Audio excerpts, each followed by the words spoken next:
اللهم عجل وليك اللهم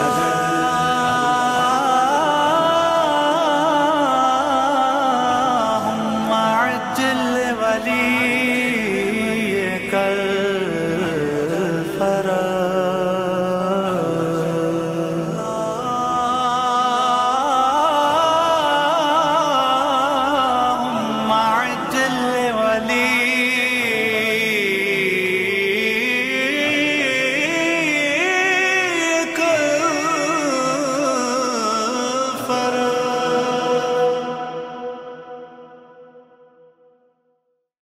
اعوذ باللہ السمیع العلیم من الشیطان اللعین الرجیم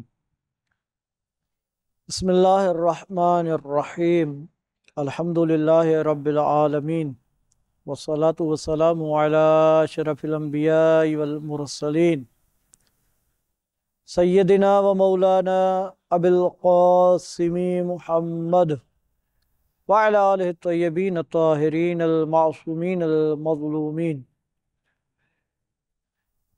لا سیما علی بقیت اللہ العظم روحی و ارواح العالمین لتراب مقدمہ الفدا اما بعد۔ بات چل رہی تھی امام زمان علیہ السلام کے غیبت کے اسباب کے حوالے سے۔ سب سے پہلا سبب کہ حکمت الہیہ ہے، ہمیں معلوم ہو یا نہ ہو امام علیہ السلام کی غیبت پر ایمان لانا ہے۔ جو تحقیق کا حکم ہے وہ اصول دین کے بارے میں ہے کہ آپ خدا کے بارے میں تحقیق کریں، دلائل سے خدا پر ایمان لائیں، نبوت پر، امامت پر، عدل پر، قیامت پر دلائل سے ایمان لائیں۔ جب ان کو آپ نے سمجھ لیا تو اگلی جو بھی چیزیں ہیں، خدا کے جو بھی فیصلے ہیں، مثلا ملائکہ کا پر ایمان، روح پر ایمان، جنت و جہنم، اصلا فکر بشر میں یہ چیزیں سما ہی نہیں سکتی، آ ہی نہیں سکتی، لیکن ہم ایمان لاتے ہیں۔ کیوں؟ کیونکہ جب خداوند عظیم پر ایمان لائے، اس کی وحدانیت پر ایمان لائے، تو جو بھی چیز خداوند عظیم کہے گا اس پر ہم ایمان لے آئیں گے۔ تو اسی طرح خداوند عظیم نے فیصلہ کیا ہے کہ امام زمان علیہ السلام غیبت اختیار کریں تو ہمیں اس پر بھی ایمان لے آنا ہے۔ یہ پہلا سبب ہم نے آپ کی بارگاہ میں عرض کیا۔ دوسرا سبب قتل کا خوف ہے، قتل ہو جانے کا خوف ہے۔ اس کے بارے میں بھی گزارش کی کہ یہ جو خوف ہے یہ کمال ہے، یہ مذمت نہیں ہے۔ اس کے ذریعے انسان اپنا دفاع کرتا ہے، اپنے خاندان کا دفاع کرتا ہے۔ اصلاً ایسی چیز بشر میں خداوند عظیم ایسا غریزہ رکھ ہی نہیں سکتا جو کمال انسانی، شرافت انسانی کے خلاف ہو۔ ہاں، اس کو استعمال انسان غلط کرتا ہے، لیکن خداوند عظیم کی جانب سے کوئی بھی غلط چیز نہیں رکھی جاتی۔ یہ انتہائی دقیق چیز ہے، اس پر تھوڑا غور کیجئے گا۔ دوسرے نمبر پہ جب یہ ہم نے آپ کی بارگاہ میں گزارش کی تو آگے سے سوال ہوا کہ بھائی امام زمان علیہ السلام پر بھی کیا قتل کا خوف تھا؟ تو اس کے لیے ہم عرض کرتے ہیں کہ جی ہاں، بالکل۔ امام علیہ السلام جس وقت زندگی گزار رہے تھے، امام علیہ السلام پر جان کا خوف تھا۔ امام مہدی علیہ السلام کے والد بزرگوار امام حسن عسکری علیہ السلام کو لوگوں نے شہید کر دیا، امام علی نقی علیہ السلام کو لوگوں نے شہید کر دیا، امام محمد تقی علیہ السلام کو، تمام ائمہ کو لوگوں نے شہید کر دیا۔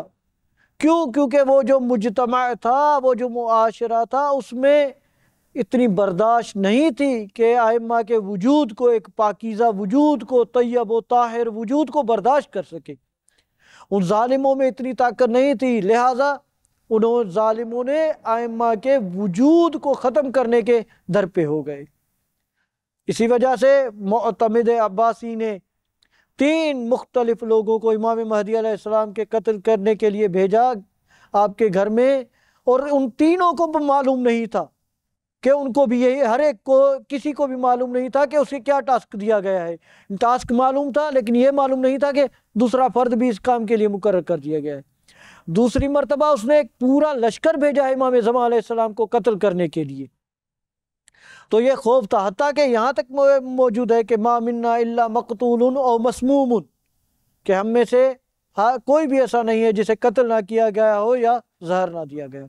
یعنی خوف تھا، حتیٰ کہ اس زمانے میں بھی امام زمان علیہ السلام آ جائیں تو لوگوں میں، معاشرے میں اس قدر برداشت نہیں ہے کہ امام علیہ السلام کے پاکیزہ وجود کو برداشت کر سکے، کیونکہ امام علیہ السلام عدل کو قائم کریں گے، انصاف کو قائم کریں گے، اور یہ ہمارا معاشرہ ظلم سے، نا انصافی سے بھرا ہوا ہے، اس میں اس قدر تحمل نہیں ہے. تو یہاں پر یہ ایک آگے سوال ہوا جو ہم نے گزشتہ پروگرام میں عرض کیا کہ بھائی جب امام علیہ السلام سے خدا کا وعدہ ہے اور یہ بڑا پروپیگنڈا کی طرف سے کے طور پر جو نواسب ہیں، جو جن کے دلوں میں اہل بیت علیہ السلام کا بغض ہے، وہ بڑے زور و شور سے، شد و مد سے اعتراض اٹھاتے ہیں کہ بھئی امام زمان علیہ السلام کو جب اللہ نے وعدہ دیا ہے کہ اللہ ان کی حفاظت کرے گا، پھر وہ ظاہر کیوں نہیں ہوتے؟ وہ پردہ غیبت کو چھوڑ کیوں نہیں دیتے؟